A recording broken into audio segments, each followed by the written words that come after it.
I know you've all seen lots of videos on repotting Cattleyas and you're still not having great success. You know what media to use, you know how to do it, and you've followed all the instructions, but your Cattleyas just aren't flowering. Well, today I'm not going to show you how to repot. I'm going to tell you when and why to repot. So let's go to our Cattleyas and have a look. And welcome to the Nature Company. If this is the kind of information you're interested in, please hit that subscribe button down below if you haven't already, and that notification bell to be notified of all our upcoming content so you don't miss out on a thing. So in this video, we're going to go through some of those signs that your orchid is telling you it needs to be repotted. And then we'll go look at when is the right time to repot.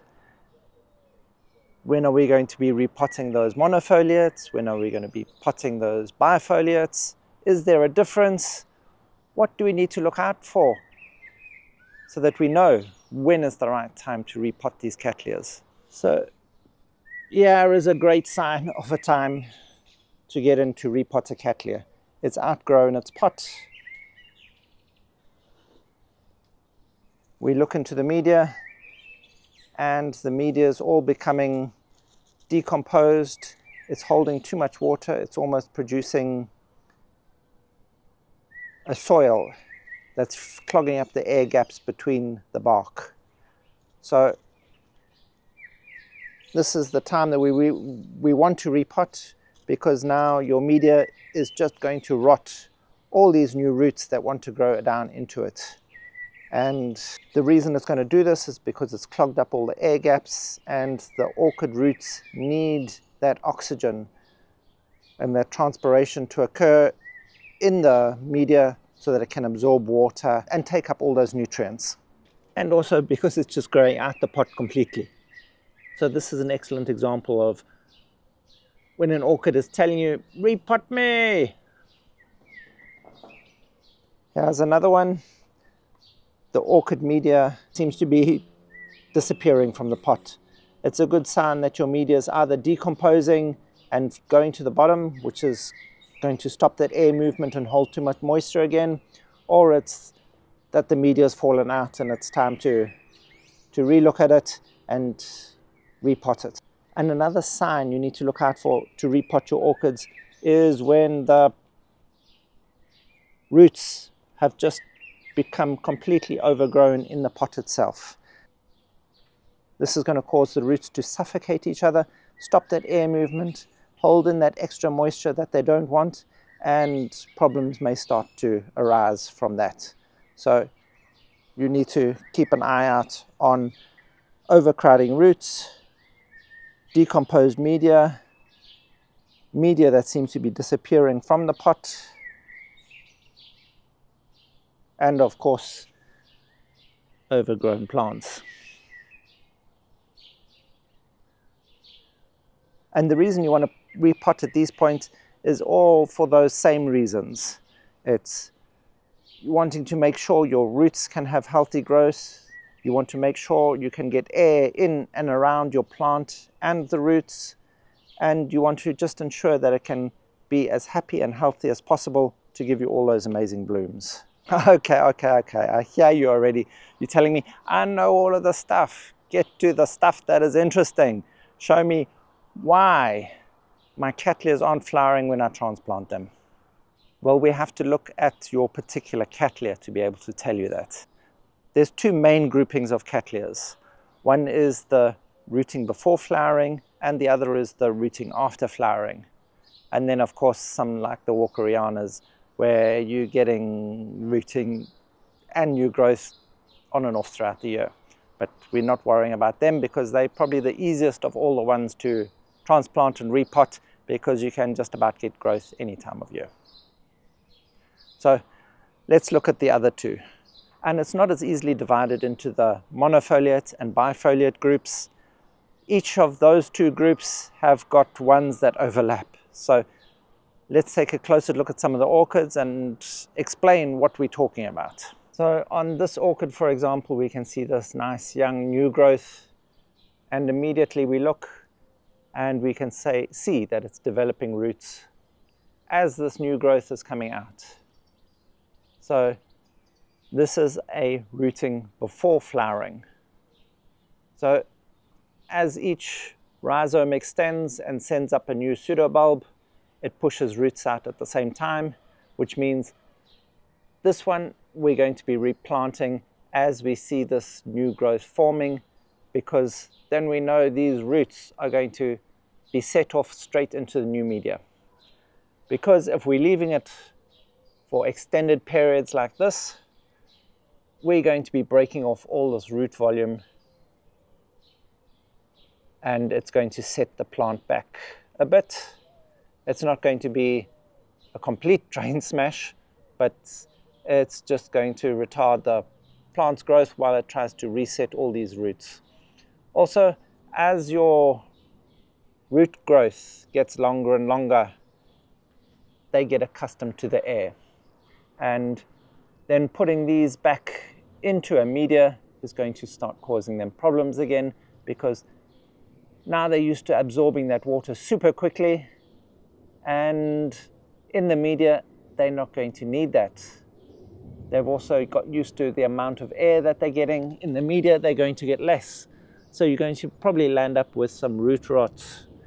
Those tips of the roots are going to die off, and if not carefully looked after, die back up through to your pseudobulb or your rhizome.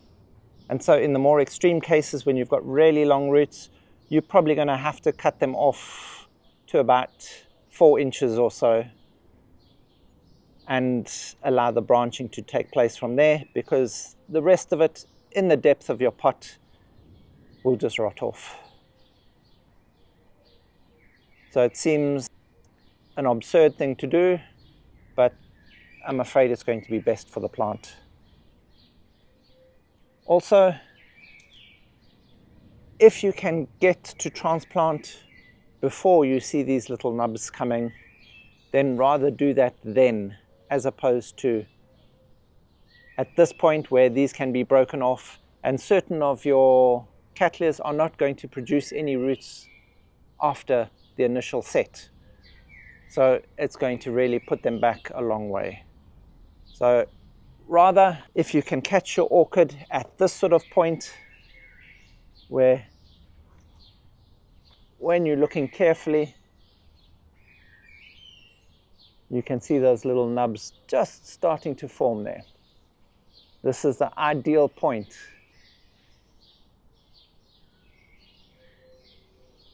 to repot your orchid, so that these new little root nubs, clean away this junk so we can see them nicely, can root directly into the media that you're putting them in. I know we're not all going to be watching our orchids that closely, but if at all possible, just try and keep an eye on that, because as we watch our orchids, we'll know what time of year the root growth starts to happen, and then we can see, okay, is it on the new growth before a flower has come? Then that's the perfect time to repot that. And you'll have noticed we've gone through both bifoliates and monofoliates, all producing roots now on new growth. So now what is this that I'm talking about on these orchids that only start to produce roots on the older growth, on mature growth that has already flowered? Here's our RLC Tong Supan. This has a parent called Cattleya Diana.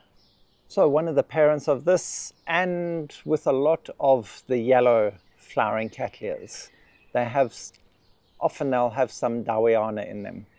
And this is particularly thought of as a difficult to grow Cattleya. But it's purely a matter of knowing when to transplant it that causes the problem.